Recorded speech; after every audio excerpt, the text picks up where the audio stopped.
bang napapansin sa iyong mga kapaligiran?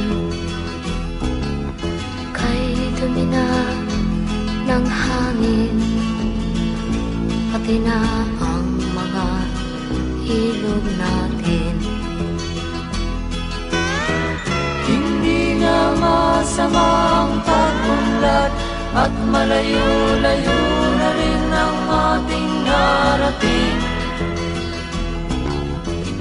Ngunit masdan mo ang tubig sa dagat, dati kulay asul, ngayon'y naging itim.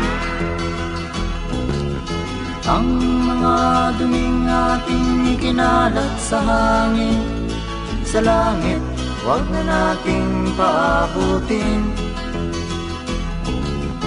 Upang kung tayo'y pumanaw man sa sariwang hangin, sa langit natin matitikman.